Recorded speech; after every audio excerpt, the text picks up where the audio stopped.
Hello বন্ধুরা, এটা হচ্ছে শিটং ডে 2 এর ব্লগ। তো আমরা শিটংয়েতে এটা ডে 2। তো আমরা সকালবেলা উঠে লিকার খেয়ে তারপরে আমরা ফ্রেশ হয়ে ব্রেকফাস্ট করে আমরা রওনা দিয়ে দিয়েছিলাম সেকেন্ড জায়গায় যাওয়ার জন্য। অ্যাকচুয়ালি আমাদের একটা জার্নিটা ছিল 4 নাইট 5 ডেজ। তো এটা হচ্ছে সেকেন্ড ডে। তো আমরা নেক্সট হোমস্টেতে যাব, সেখানের জায়গাটাতেও যাব, তোমাকে সব বলবো তোমাদেরকে।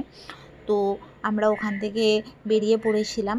তো বেরোতে বেরোতে ওখানেতে যা সাইট সিন আছে সেগুলোকেও আমাদেরকে ভিউ পয়েন্টগুলোতে দাঁড়াবে। তো এটা হচ্ছে যোগী ব্রিজ। তো এই যোগী ব্রিজটা তোমরা আশা করি সবাই চেনো, জানো।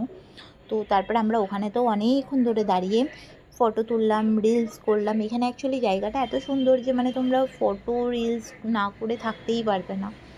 তো যারা রিলস পাগল তারা, আর যারা ফটো পাগল তারা তো আছেই। তো সেই জন্য আমরা এখানে অনেকক্ষণ সময় কাটালাম। অ্যাকচুয়ালি ড্রাইভার বেশিক্ষণ দাঁড়ায় না, বাট মেয়েদের জন্য তো দাঁড়াতেই হবে, কিছু করার নেই। তো সেই জন্য আমরা অনেকক্ষণ ধরে টাইম কাটালাম।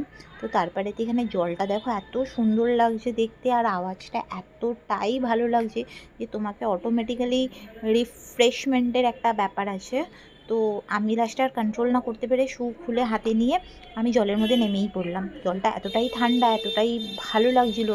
তো তারপরে আমাদের খিদে পেয়ে গেছিলো, আমরা ওখান থেকে বেরিয়ে ফুচকা খেলাম। তো এখানেতে দেখো সুজির ফুচকা পাওয়া যায়। তো ভালোই লাগছিলো। আসলে আমাদের এখানের থেকে ফুচকা ওখানে ভালোই লাগছিলো। তো খেলাম, টেস্ট করলাম। তো তারপরে আবার আমরা রওনা দিয়ে দিয়েছিলাম অন্য জায়গায় যাওয়ার জন্য। তো এটা হচ্ছে লামাহাটা পার্ক। তো লামাহাটা পার্কও মোটামুটি সবাই চেনো, জানো যারা নর্থ বেঙ্গল গেছো। তো এই লামাহাটে পার্কে ঢোকার জন্য 20 টাকা করে টিকিট কাটতে হয়। তো টিকিট কেটে আমরা অনেকটা বড় জায়গা, কোথা থেকে শুরু করবো আর কোথায় শেষ করবো সে কিছু বুঝতে পারছিলাম না। তো আমরা ফাইনালি ওখানে পৌঁছালাম। তো পৌঁছে ছবি তুললাম, রিলস করলাম। তো তোমরা এখানে আসলে 100 টাকা করে ভাড়া পাওয়া যায় ড্রেস। তো তোমরা তোমাদের পছন্দ মতন কালার পরে তোমরা রিলস করতে পারো, ছবি তুলতে পারো। তো এখানে কোনো টাইমের লিমিটেশন নেই, তোমরা যতক্ষণ পারো এখানেতে ছবি রিলস করতে পারো, সেটা তোমাদের উপর ডিপেন্ড করছে। তো কতক্ষণ আর মানুষ রিলস ছবি করবে। তো যাই হোক, আমরাও অনেকক্ষণ ধরেই করছিলাম। তো করার পরে আমরা সব কিছু করে তারপরে আমরা আবার বেরিয়ে পড়েছিলাম আমাদের হোমস্টেতে যাওয়ার জন্য, কেন কি হোমস্টেতে যেতে যেতে অনেকটাই দূর।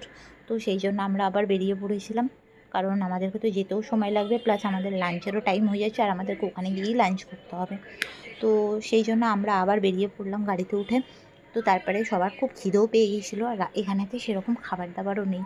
তো যাই হোক, আমরা ফাইনালি পৌঁছে গেছিলাম। এটা হচ্ছে আমাদের তিনচুলে। তো জায়গাটার নাম তিনচুলে। তো এখানেতে জায়গাটাও